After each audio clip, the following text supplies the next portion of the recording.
Good day everyone, my name is Tianqin and today I'm going to present you the comparative study on Cloudera, Amazon Web Services and Intel AI DevCloud. So this is an individual assignment for CDS 502 Big Data Storage and Management. Before that, I want to walk you through some of the agenda of today.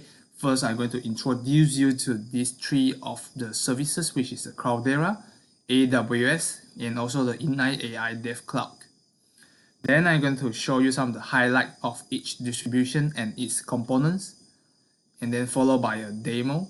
This demo will be the screenshot of each of the distributions. And lastly, I would suggest the recommended domain for each of the distributions. So let's start it. Cloudera is founded in 2008. It's become one of the most popular Apache Hadoop distribution in the market. So this Cloudera offers a lot of services ranging from batch processing, interactive SQL, and also the interactive user interface. One of the main key features is the Cloudera Managers that provides a very responsive interface that allows clients to have a full control over their systems. So Cloudera is considered cheap because it can be leveraged on existing IT infrastructures. This can save a lot of investment for the client. Next is the Amazon Web Services. It is founded as early as 2002. It is a subsidiary of Amazon's. So AWS focuses on cloud-based computing products and services. For example, the Elastic Compute Service, which is the EC2, DynamoDB, Simple Storage Service S3, and etc. So the good thing of AWS is that clients can choose their desired services to build their own applications, and it is very affordable, especially for startup or new company, a small and medium company, because it is pay as you go. The more you use, the more you pay. Some of the key customers that use AWS are NASA and Netflix. Intel AI DevCloud is relatively new. It is launched in 2017 and it is a very special platform compared to Cloudera and AWS. It is aimed to build an Intel-based AI cloud-based platform that an ecosystem that accelerates artificial intelligence adoptions. So basically, this DevCloud consists of a cluster of Xeon scalable processors that are designed to accelerate the AI tasks. So up to date, DevCloud successfully attracted more than 50,000 of participations and more than 25,000 of students. So let me show you some of the highlights of each distribution. First of all, the Cloudera. So I am highlighting four main components of Cloudera. First of all, of course, is the Cloudera Manager. So Cloudera Manager is a user-friendly interface offered to users, allowing them to deploy, manage, and monitor the health information and metric of their systems. Next is Apache Impala, which is an offering that provides parallelism in SQL processing.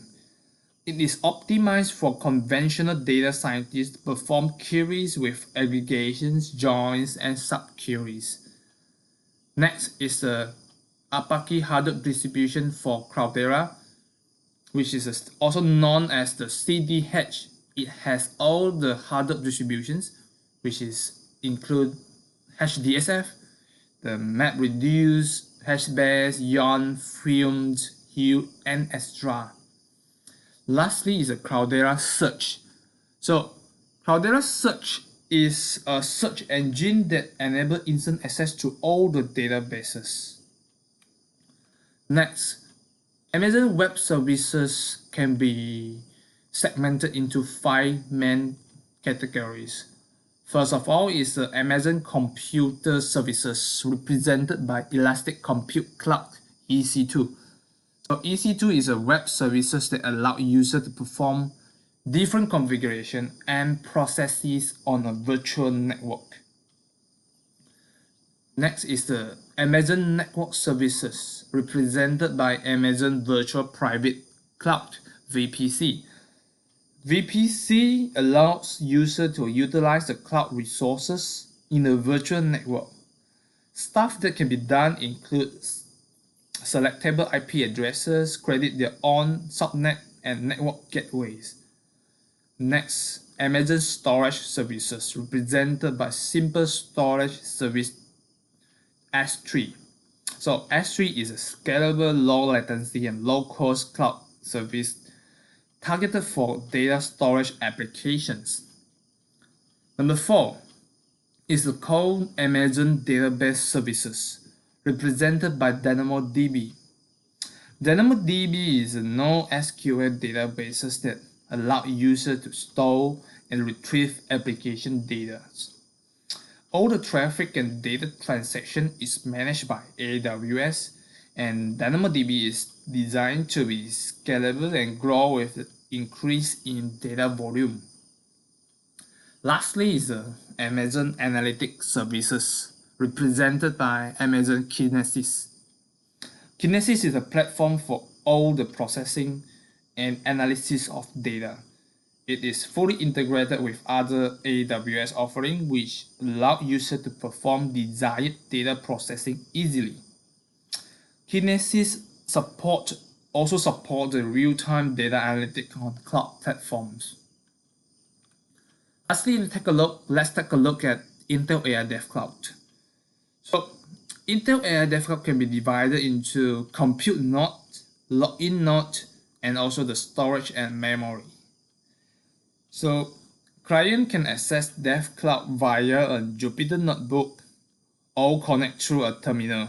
So when you use a Jupyter notebook, it will be running on one of the compute nodes. If you're using a terminal, it will be accessed. You will be going into a login node. So a compute node has a lot of computational power that allow any process to take place, while a login node is meant for code development and compilation only. Client can perform a high workload task that require a lot of computational power by assigning the job to run on multiple compute nodes. While for storage and memory, for a free tier version, all the users has 200 GB with 96 GB of DDR4 RAM assigned. So to have a better look on all these distribution, let me show you a demo on 3 of them. First is a Cloudera. So I'm using a VMware running on the Cloudera Quick Start virtual machine. So as you can see here, you have a dataset to .csv being uploaded to this Cloudera place. So this is a 1.4 GB dataset. So when you launch Cloudera Manager, you will see 2 main things. So on the left hand side, you will have the status of all the services that you have here, and also if you want to add or remove a services, you can done it here. But on the right hand side, this is all this chart shows that the health indicator of each of the whole systems. So Impala is something that I want to focus on. So this is a place where we can have a very detailed view of the queries that we have running. So one of the queries here is called describe dataset 2. So this describe dataset 2 is run in the Hue editor under Impala here. So when I run this describe dataset 2, so this Impala will capture the query and display it in the Impala query previously like this. So from the Impala, you can have a better look at the queries. For example, in this describe dataset 2, you basically have all the information of these queries. You have the durations, you have the memory, and you have all the status of this thing. This is one of the best things about Impala. I also have some chance to run on the Hive QL. So the Hive QL is basically like the SQL. So here I'm running a command to select the maximum value from the bit column from this dataset 2. So as you can see that this process took around 56.7 seconds, and only one maximum value is being detected. I'm also running a query on bit more than 1000. So for this particular query, 62.8 seconds is taken, and there is 3.4 million raw being fetched. Next, let's take a look at Amazon Web Services. When you log into the Amazon Web Services console, what you can see here is basically the console. You have all the services listed here. So this is called the Amazon Lambda. This is a place where you can visualize all the systems that you implemented in your data pipeline. So as for example, here I have a S3, which is a simple storage services, and then going through a CSV underscore read. This is a Python code that I'm using to fetch the data from S3 to the Amazon DynamoDB here. I also implemented a CloudWatch, Amazon CloudWatch, to take a look at the logs file of this, take a look at the service, the status of the transactions. So this is how the Python code looks like in the Lambda, Amazon Lambda. So basically what goes into the S3 will be grabbed, and all the column will be split and put into a table called dataset2 under DynamoDB. So this is how it looks like in S3. So I have a dataset2.csv file with a size of 1.4 gigabyte being uploaded to S3. And then when all the data is being transferred to the DynamoDB, so this is what it looks like. You can see all the column here, address, bit, block, cache number, all the columns here. This is all the data in the CSV files. So in DynamoDB, you can run a very quick queries here. Take a look at the filters here. So I'm searching for address column, which consists of string equal to false. So as you can see that you can show all the false under the address column here. This is some of the simple queries here. So one of the best thing about the Amazon CloudWatch is that you can have a log file detail of all the procedures. Now let's take a look at the last sentence here, last column here.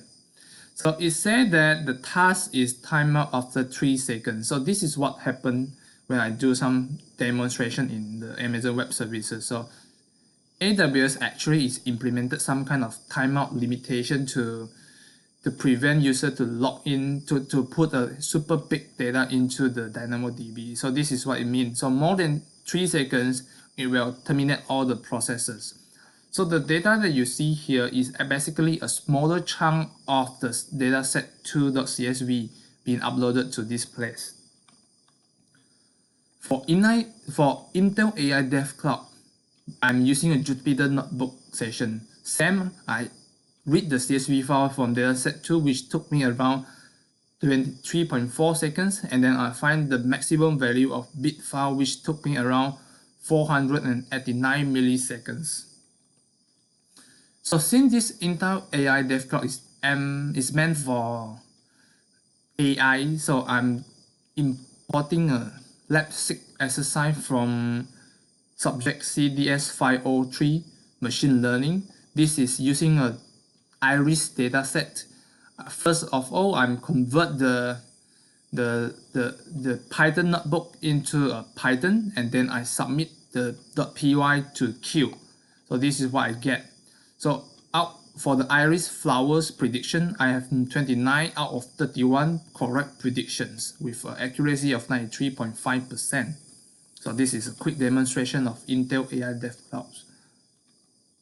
As for my recommendation for Cloudera, I would suggest healthcare industry.